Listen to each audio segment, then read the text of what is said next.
Le moment où tu ressens le besoin d'expliquer ta valeur, tu l'as déjà perdu. Laisse ça t'imprégner. Parce que la plupart des hommes se trompent complètement là-dessus. Ils pensent que s'ils s'expriment mieux, s'ils expliquent plus clairement, s'ils trouvent les bons mots, tout finira par s'aligner. Ça n'arrivera pas. Il n'existe aucune phrase parfaite capable de pousser quelqu'un à te valoriser. Alors pose-toi cette question inconfortable. Si elle avait besoin d'une explication pour voir ta valeur, en était-elle seulement capable? Arrête de parler. Arrête d'écrire. Arrête de négocier une compréhension qui aurait dû être instinctive. Parce que le moment où tu t'éloignes en silence, quelque chose change. Pas seulement à l'extérieur, mais psychologiquement. Tu ne joues plus au jeu, c'est elle qui y joue. Et ce que tu laisses derrière toi, ce n'est pas une conclusion, c'est de la confusion, c'est l'absence. C'est une version de toi à laquelle elle n'a plus accès, qu'elle ne peut plus contrôler. La plupart des hommes pensent que le pouvoir est bruyant, le dernier mot, la voix qui monte, la sortie dramatique. Mais le vrai pouvoir, il est silencieux, d'un silence troublant. Un silence qui reste dans son esprit longtemps après ton départ, un silence qu'elle ne peut pas résoudre, qu'elle ne peut pas décoder, qu'elle ne peut pas remplacer. Dans cette vidéo, je vais te montrer comment transformer ce silence en arme, comment déclencher un manque psychologique si profond, qu'elle commence à douter de ses propres certitudes à ton sujet. Mais avant ça, tu dois faire face à quelque chose que la plupart des hommes évitent. La partie de toi qui a besoin d'être comprise, celle qui cherche la validation, celle qui craint d'être mal comprise. Parce que le vrai pouvoir commence au moment où tu es prêt à t'éloigner et à la laisser se tromper. À la fin de cette vidéo, tu comprendras l'art de disparaître en silence. Et une fois que tu le maîtrises, tu ne poursuis pas, tu ne convaincs pas, tu n'expliques pas. Tu disparais avec intention. Mais sois prévenu, ce n'est pas confortable, ce n'est pas doux. C'est la face la plus sombre du stoïcisme. Il y a un son que la plupart des hommes ne remarquent même pas sur le moment. Mais il résonne, pas les cris, pas les insultes, pas les longs messages envoyés à 2 heures du matin que tu regrettes dès que tu appuies sur « Envoyer ». C'est plus discret que ça. C'est le léger clic d'une porte qui se ferme, sans un mot. Et voilà ce que personne ne te dit. Ce son les hantera bien plus longtemps que tout ce que tu aurais pu dire. Parce que réfléchis un instant à ta propre vie. Est-ce que tu as déjà perdu ton sang-froid pour quelqu'un? Envoyer ce message à 2 heures du matin, réécrit 3 fois, supprimer, puis envoyer quand même. Sois honnête. Tu n'essayais pas de communiquer, tu essayais de reprendre le contrôle. Et au fond de toi, tu le savais. Chaque fois que tu argumentes, chaque fois que tu t'expliques, chaque fois que tu cherches à te faire comprendre, tu les nourris. Tu leur donnes du levier. Tu dis sans le dire, tu as encore accès à moi. Tu m'affectes encore. Tu es toujours au centre de mon attention. Et la vérité brutale, tant que tu réagis, ils se sentent en sécurité. En sécurité en sachant que tu gravites encore autour d'eux. En sécurité en sachant qu'ils peuvent te ramener quand ils veulent. En sécurité en sachant qu'ils restent le personnage principal de ton histoire. C'est pour ça que certaines personnes te provoquent.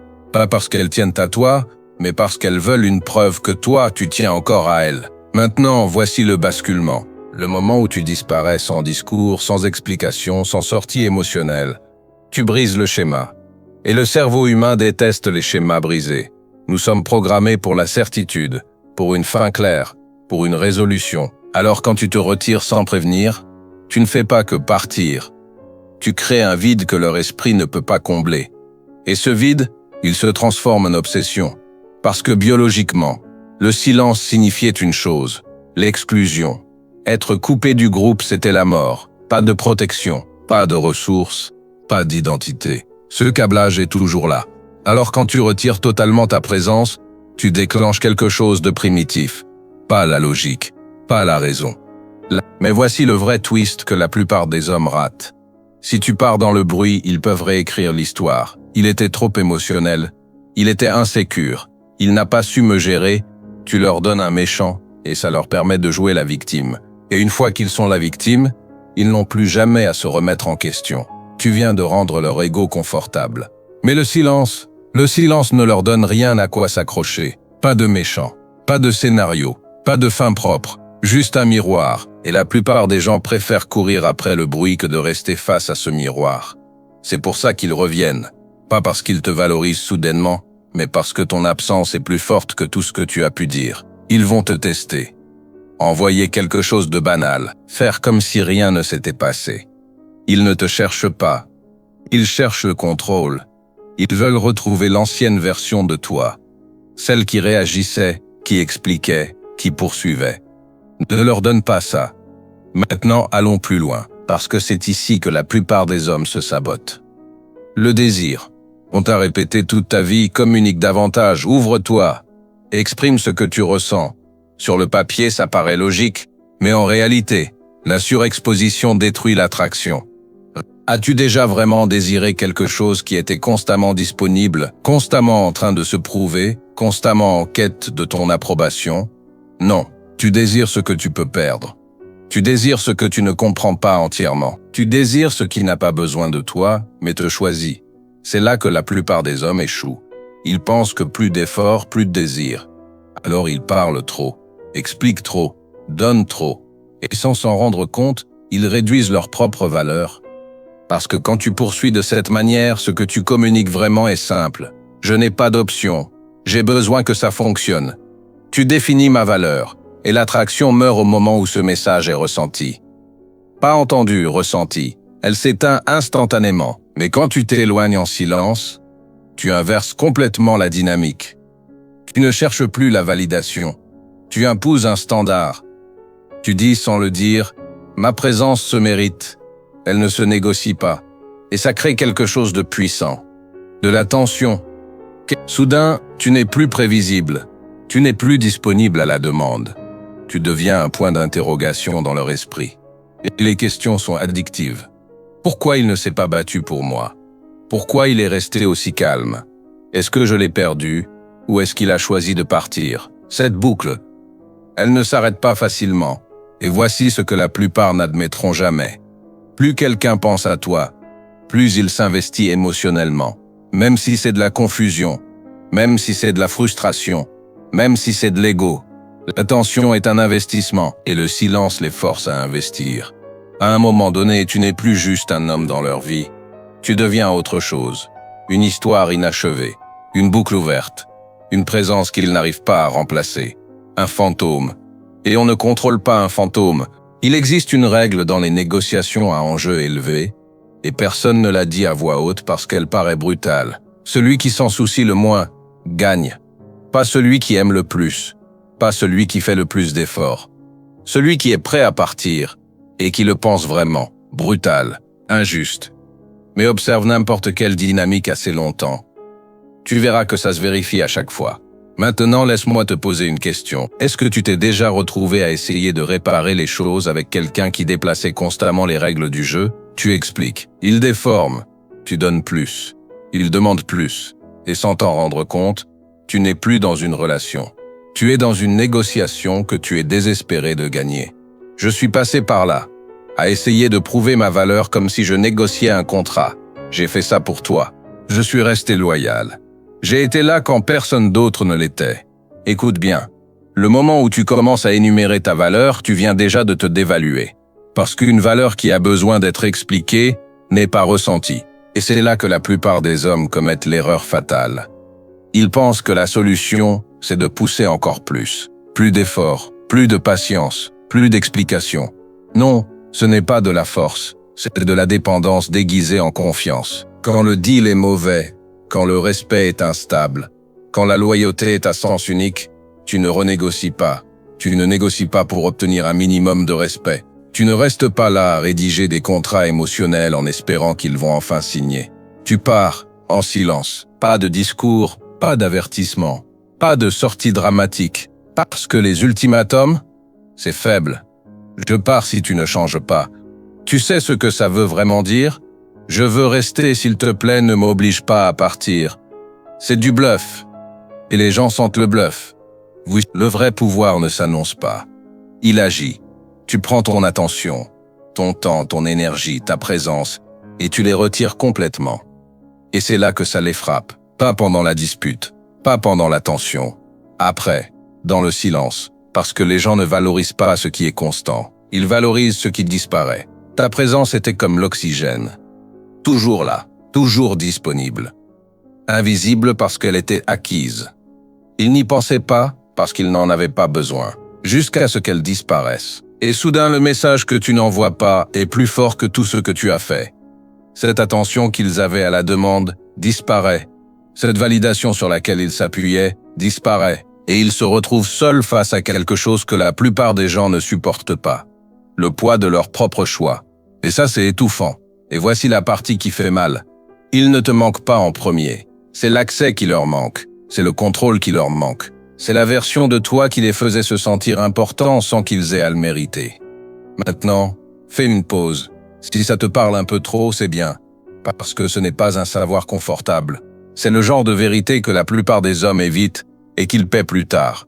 Si tu commences à voir le schéma, arrête-toi, prends une seconde et reste concentré. Parce que ce qui suit, c'est là que la plupart se trompent complètement. Tu te dis peut-être, ce n'est pas manipulateur, ce n'est pas juste un jeu.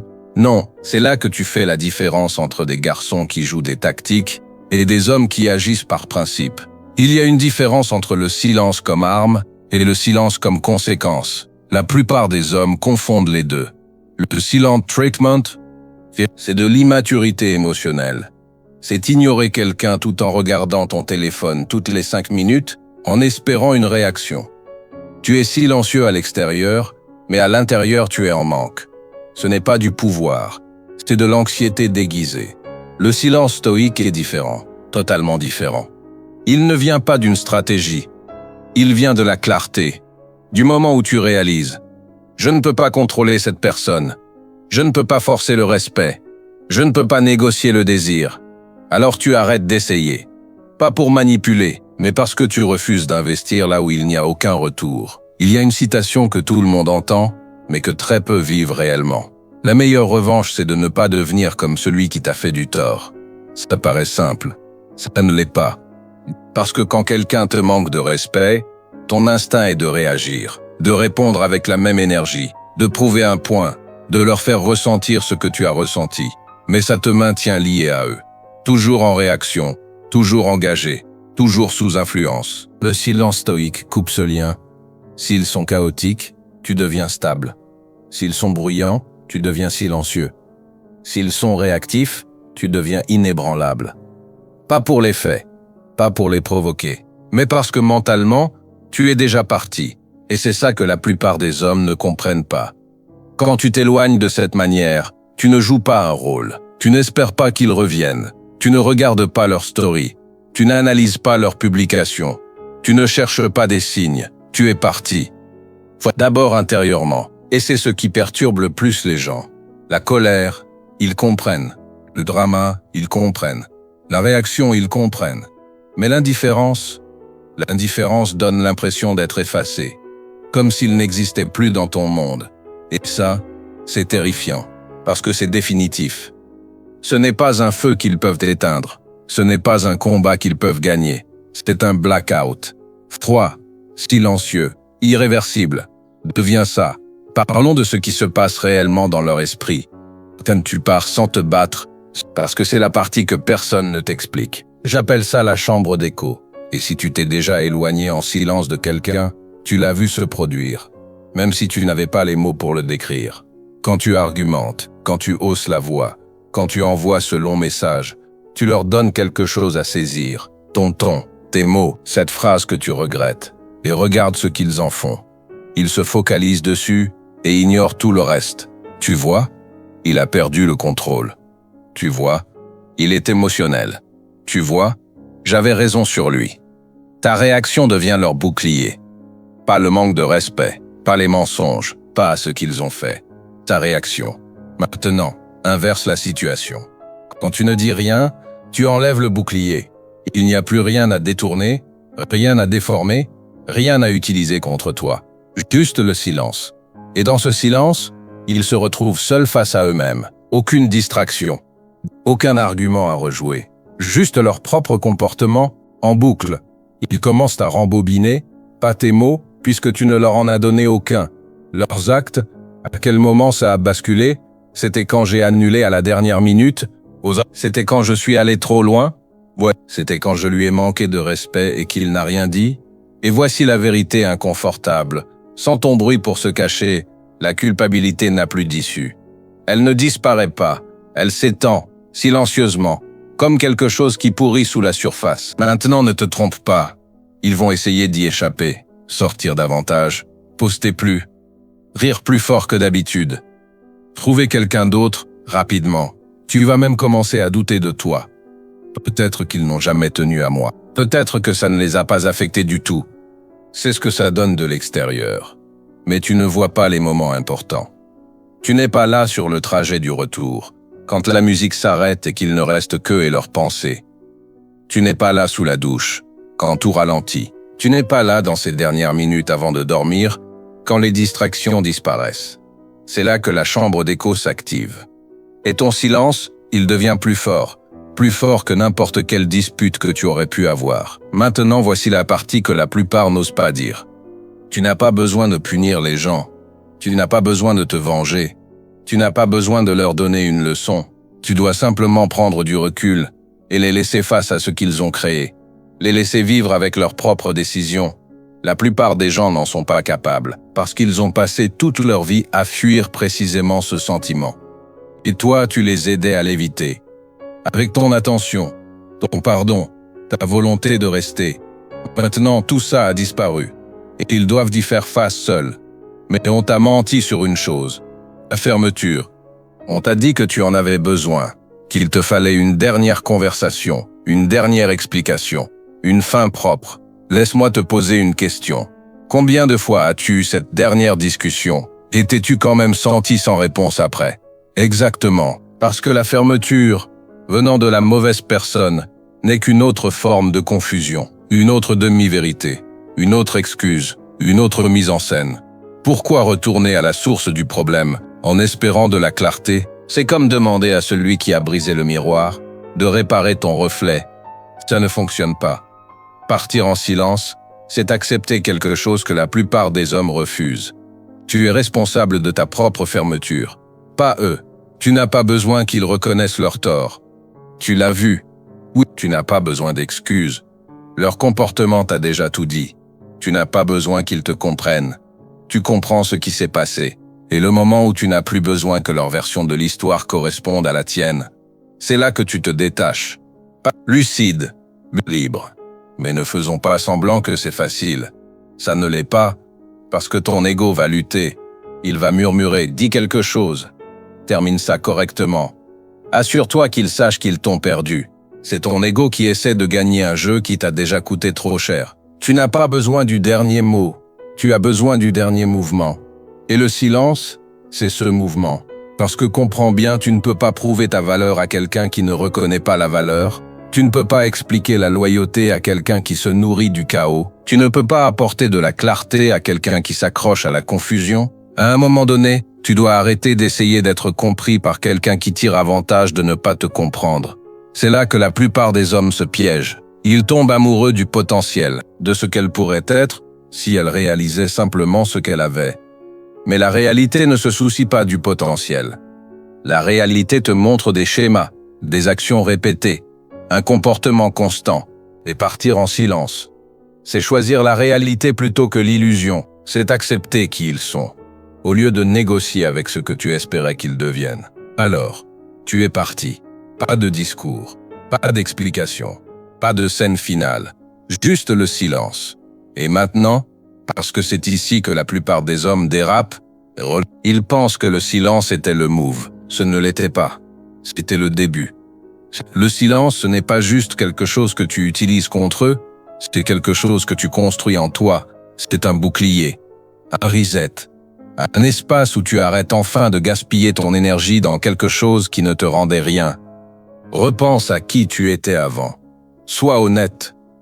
Combien de temps passais-tu à penser à elle, à vérifier ton téléphone, à rejouer les conversations, à essayer de faire mieux la prochaine fois? Ce n'est pas de l'amour, c'était une fuite. Tu déversais ton attention, ton focus, ton énergie émotionnelle dans un trou sans fond. Et le pire, tu t'y es habitué. C'est devenu ta normalité. Maintenant, tu coupes ça. Et au début, ça paraît vide, silencieux d'une manière presque inconfortable, parce que tu n'es pas habitué à entendre tes propres pensées sans elles en arrière-plan. Mais reste là, parce que quelque chose commence à changer. Cette énergie que tu perdais, elle ne disparaît pas. Elle te revient, lentement. Tu te réveilles, et ton esprit n'est plus immédiatement tourné vers elle. Tu passes une journée entière, et tu réalises que tu n'as pas vérifié son profil une seule fois. Ça, c'est ton pouvoir qui revient. C'est toi qui reviens à toi-même. Et voici ce que personne ne te dit. Le silence n'a jamais été là pour lui manquer. C'est un effet secondaire. Le vrai but, c'est que tu te retrouves. Celui que tu étais avant de te réduire pour garder quelqu'un à l'aise. Avant de filtrer tes mots. Avant de tolérer ce qui ne te convenait pas. Cette version de toi, elle est toujours là. Juste enfouie. Maintenant, tu la fais remonter. Et tu ne le fais pas pour te venger. Ça, c'est encore de l'attachement. Tu le fais parce que tu refuses d'être un homme qui négocie ses propres standards. Alors qu'est-ce que tu fais de cette énergie? Tu la canalises. Pas de manière superficielle ou motivationnelle. De manière contrôlée. Délibérée. Tu vas à la salle, pas pour elle, pas pour prouver quoi que ce soit, mais pour ressentir à nouveau la résistance. Sentir le poids dans tes mains et te rappeler, tu peux encaisser la pression. Tu lis pas pour t'échapper, mais pour aiguiser ton esprit. Pour que personne ne puisse plus jamais te manipuler de la même façon. Tu construis pas pour la validation, mais parce que créer quelque chose de réel te stabilise. Et voici le changement que tu vas remarquer si tu fais ça correctement.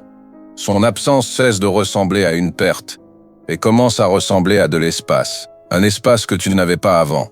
Un espace pour penser clairement, bouger avec précision, agir sans bruit émotionnel. Elle pensait que la perdre te détruirait. Ce qu'elle n'a pas compris, c'est qu'elle a supprimé la distraction qui te ralentissait. Elle ne t'a pas enterré, elle t'a planté. Maintenant, écoute bien, parce que c'est ici que tout bascule. Si tu fais ça correctement, si tu disparais vraiment, pas seulement physiquement mais mentalement, elle reviendra. Pas toujours rapidement, parfois une semaine, parfois des mois, mais les schémas ne mentent pas. Les gens reviennent vers ce qui les validait, et quand elle revient, ce ne sera pas dramatique. Ce sera subtil. Un message sorti de nulle part. « Hey, je pensais à toi. Je suis tombé sur quelque chose qui m'a fait penser à toi. Tu vas bien ?» Ça paraît innocent. Ça ne l'est pas. C'est un test. Elle vérifie si l'accès est toujours disponible. Si l'ancienne version de toi est toujours là, en attente. Et ça, juste ici, c'est l'endroit où la plupart des hommes perdent tout ce qu'ils ont reconstruit. Parce que leur ego prend le dessus. Ça a marché? Elle pense à moi. Je le savais. Alors ils répondent. Ils rouvrent la porte. Et comme ça, le mystère s'effondre. La tension disparaît. Le pouvoir revient à zéro. Tu passes de l'homme qui est parti à celui qui attendait qu'on le rappelle. Ne fais pas cette erreur. Ce que tu vois, ce n'est pas de l'amour, c'est un manque. Elle ne revient pas pour toi. Elle revient pour ce que tu lui faisais ressentir. La validation, l'attention, le contrôle. C'est la même dynamique, avec un masque différent. Alors quand ce message arrive, tu as deux options réelles. La première, le silence. Total. Aucune réponse. Aucun signe. Tu laisses ça exactement où c'est. Sans réponse. C'est définitif. Ça maintient le cadre intact pour toujours. La deuxième, l'indifférence contrôlée. Court, propre, distant. Oui, je vais bien. J'espère que toi aussi. Et c'est tout. Aucune question, aucune relance, aucune émotion. Oui, tu réponds comme à quelqu'un dont tu te souviens à peine. Parce que d'une certaine manière, c'est le cas. Et comprends bien. L'indifférence coupe plus profondément que la colère. La colère porte encore de l'émotion. Elle dit encore « tu comptes assez pour m'affecter ». L'indifférence dit tout autre chose. Tu n'existes plus dans mon monde. Et ça frappe différemment. Parce qu'il n'y a rien à combattre, rien à réparer, rien à reconnecter. Juste de la distance, froide, stable, inébranlable. Et voici le dernier basculement que tu dois faire. Tu ne la vois plus de la même manière. Tu ne vois plus la personne que tu as perdue. Tu vois la version de toi qui tolérait ce que tu refuses aujourd'hui.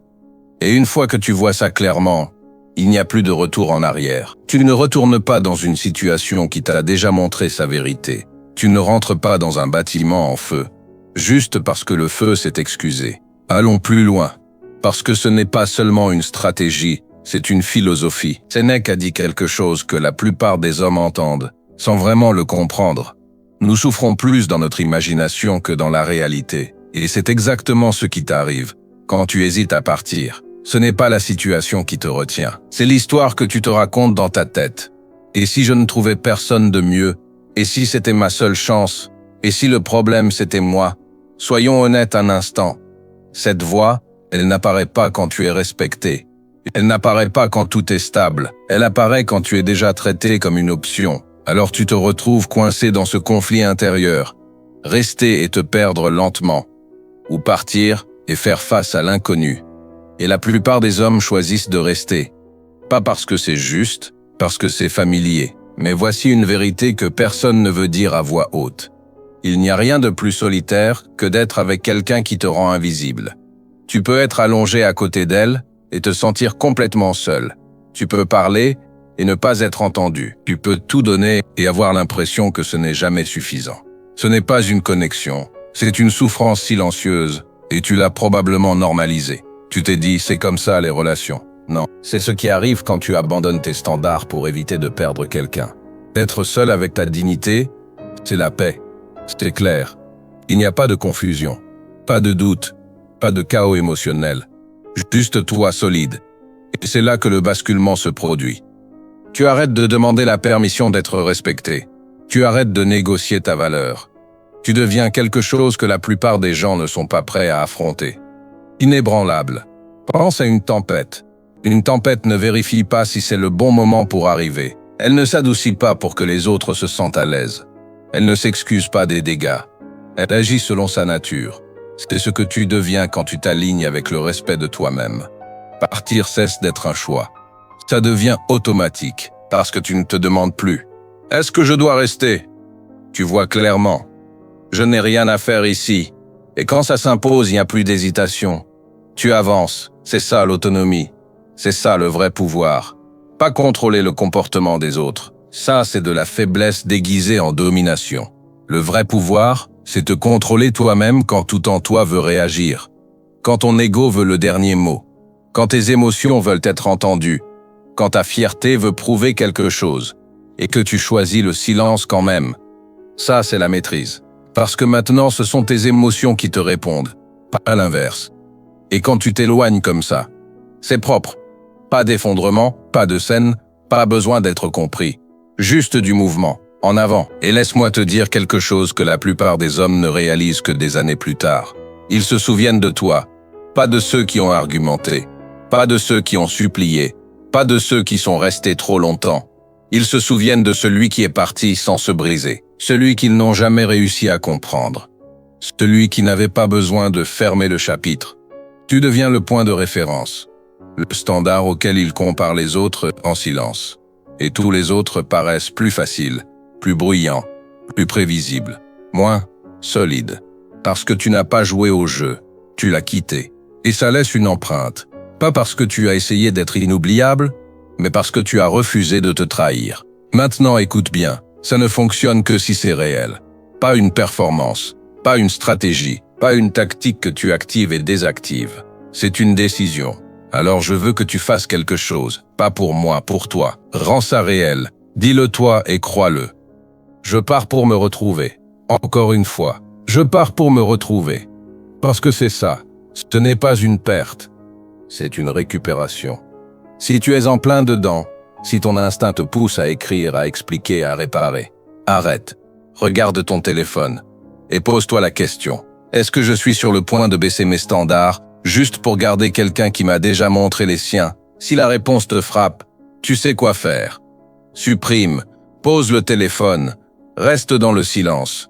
Oui, c'est inconfortable.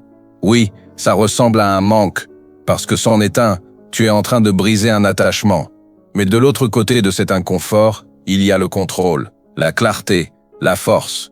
Et une fois que tu y as goûté, tu ne reviens pas en arrière.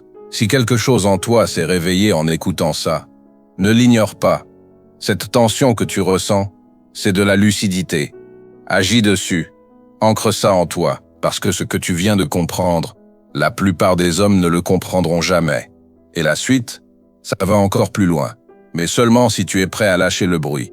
Pars, et ne regarde pas en arrière. Maintenant, écoute attentivement parce que c'est ici que la plupart des hommes passent au niveau supérieur ou retombent exactement dans le même cycle. Dans la prochaine vidéo, je vais te montrer le moment précis où une femme perd le respect pour toi.